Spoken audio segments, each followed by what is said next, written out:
we wish to bring to your notice that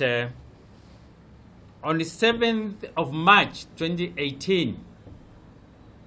on behalf of Kenyatta National Hospital employees, this union, KUDHEIA, issued a notice of strike regarding the failure of the management of Kenyatta National Hospital to look into the salaries and remuneration basic salary structure, which was done back 6th of December 2017. With the failure of the management to implement that circular, which was talking more about